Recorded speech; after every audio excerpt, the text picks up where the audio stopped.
Hey guys, welcome to Manifesting Better. I'm back with another video and another topic that needs to be addressed. I also have an Instagram account. The link for that is in the description box below. Coaching is also available. The link for that too is in the description box below. Hey guys, hope you're well. So in this video, I want to talk about 3 techniques that I absolutely love and have helped me manifest the most in my life. So I have talked about this before on why manifestation techniques are important and how we can use manifestation techniques. So I will just give you a recap so that we can just directly move to these 3 techniques. And the last one is one of my favorite ones. And this is like about affirmations. A lot of people do them in a different way and I do them in a different way. So let's just get into this. So first, the reason that we do techniques. So what manifests? Let's understand that. Changing myself so that my actions, my perceptions, my beliefs, and my boundaries are in alignment to what I want so that it can be reflected outwards is what manifestation simply is, right? Now, to change myself, to change my beliefs, to change my previous conditioning, to change my thought patterns, techniques are very, very helpful because techniques help introduce a new thought process for me. Techniques help introduce a new way of thinking for me, and techniques help me get into the embodiment of someone who has it, which eventually forces me to live in the end, which is the prerequisite of getting what I want, right? So I'm trying to just make it very, very simple. For us to do these techniques need to have a purpose. Techniques should introduce the feeling of someone in me who has what they want. If the techniques are only making me feel the lack of it, then those techniques are actually not helping. They are only introducing the previous identity more and more, which is something that I want to avoid. I don't want to be associated with the one version of me who didn't have what they want, who does not have wealth, who is thinking as in a very scarce mindset, who is loveless, who does not have great relationships, who does not value themselves. That is not the version of me that I want to think of. And when I'm in the state of lack, that is exactly the version of me which I'm promoting, which is as a whole what I want to avoid, right? So the purpose of techniques is to introduce new thoughts so that it can force me to live in the end. And while doing techniques, we have to keep a notice of how these techniques are making us feel. Are they making us feel as someone who has it, or are they just making me feel as someone who doesn't? So identification of that is going to help you use the techniques which are suitable for you in those situations and will also help you embody and manifest faster. Now, you can be someone who can have different techniques for different things. So for example, if you are manifesting money, you can have visualization, and while you're manifesting love, you can have affirmations. It depends on how that technique suits you in that area of your life, right? Some people are just naturally good at visualization, so they can manifest in all areas through just visualization. Now, that doesn't mean that they just have to visualize and it will come. They are also embodying themselves, they're also controlling their reactions, they're also changing their perceptions and boundaries and actions, right? So you can have different set of techniques and you can have a similar set of techniques. One technique is not an absolute essential for you to manifest. So some people, for example, they cannot visualize. Just visualizing is not an essential for you to manifest. You can still manifest even when you are unable to visualize. That's totally normal, because if you say that you have been manifesting everything all your life, then you haven't always visualized everything perfectly. You have embodied it, right? So you have played a character. Visualization helps you to play that character. What I have seen is sometimes people get hyper focused on getting the perfect visual scene, which in itself takes them away from the real issue that they are actually just desperate all the time, right? So just understand that if you cannot do one technique, that's fine. And techniques in themselves are just helping you manifest. Eventually what manifests is you. Now, 3 techniques that I use on a regular basis, and I use them in all spectrums of my life because I feel that these 3 techniques make me do the least work and help me manifest the fastest. Also, I believe in a holistic approach. What that means is I don't like to use manifestation in a way where I just feel like I'm regularly just manifesting and not living my life. I like to use manifestation in a way which also helps me use it in a holistic way, in a healthy way, and it also doesn't just make me obsessive as a person. I like to be obsessed, but about myself. I don't like to obsess over my manifestations because I have seen that even if I get my manifestations that way, it does not really make sense because I'm just someone who is still obsessed even though I have received things. So it does not really help me, does not really help me sustain them, does not really help my mental health, right?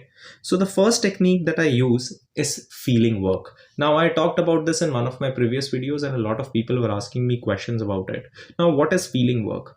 Feeling work is just playing with your feelings. Now, feelings are not necessary to manifest, right? But I have seen that if you have feelings which are in alignment to what you want, it accelerates the rate through which you manifest way, way, way higher. Like it increases the capacity of your manifestations way higher. I don't want you to make it conditional on that. I just want you to use it for the fun of it. Now, how do I do feeling work? So let's say I'm focusing on love, right? I would just be sitting down and I would just be feeling that feeling of how I would feel if I'm loved. Now, let's say I'm just sitting down, like while recording, I'm closing my eyes and I'm thinking about being loved. While I'm thinking about being loved, I feel this tingly feeling in my stomach, right? Now I'm noticing that feeling. I'm slowly seeing that feeling seep through towards my chest, towards my arms, towards my heart, towards my stomach, towards my legs. And I'm just seeing how that feeling of feeling loved makes me feel, how that feeling of feeling loved absolutely captures me. And similarly, I just go forward through my day and I just allow that feeling to be there. Now, this is a great technique if I'm manifesting generally for something, and even if I'm going specific, then I can introduce a specific thought. Now, this is something I will talk about in the third technique. But while just doing this, what I do is throughout the day, randomly, whatever I'm doing, I try to introduce that feeling in my body. Now, usually I do it 2-3 times a day, just sitting down, introducing those feelings, feeling good about it.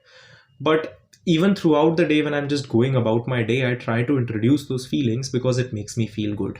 At start, it would be helpful if you think of an event that made you feel that way. So for example, if I want to be loved, any event, even in a very small way, that means love to me. So let's say playing with my dog, that makes me feel loved. I enjoy how she jumps at me, right? How we are just cuddling and I'm just playing with her, giving her treats.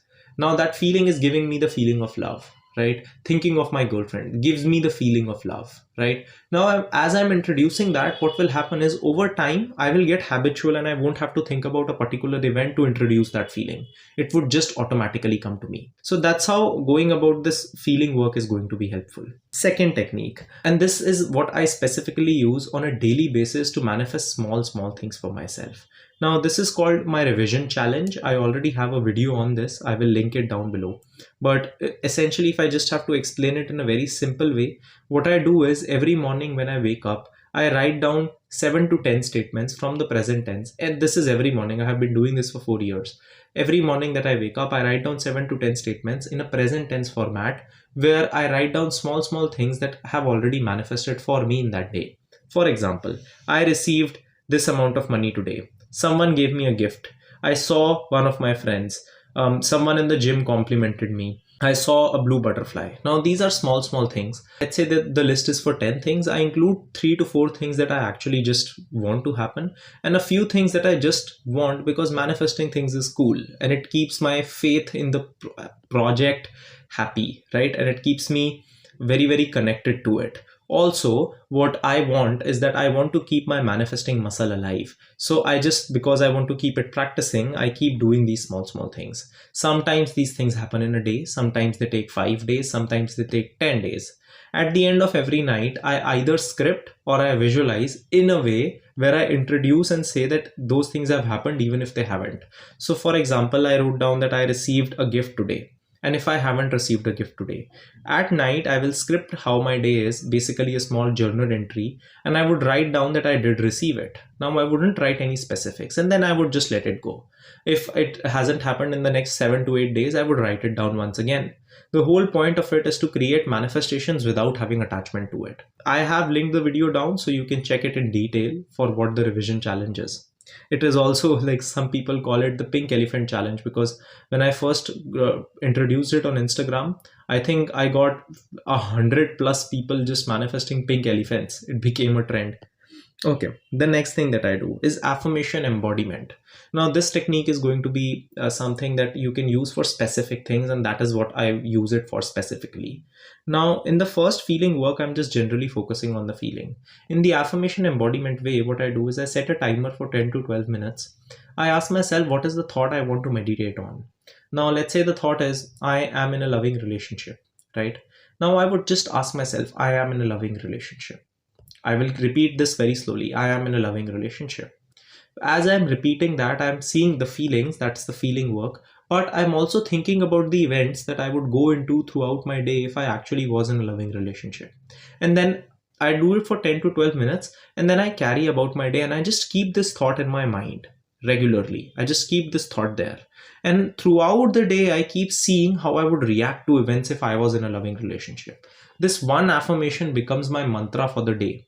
I keep carrying it forward through everything. I am in a loving relationship, so how would I respond to that? If I am successful, how would I respond to that? If I truly feel blessed, how would I respond to that? And just consistently doing that on a regular basis makes sure that my responses, my actions, my boundaries, everything is in alignment with this. And honestly, this has been one very easy way for me to make sure that I don't easily get triggered and I don't get much resistance. So I hope that you guys try these techniques. Do let me know how you feel with them. And yeah, I will make a separate video on any one of these specifically if you want them to. So leave that in the comments below. I will see you guys in the next one. Click the like button if you liked the video. Subscribe and turn the notifications on for more such content. Comment down your video suggestions and I will see you guys in the next one.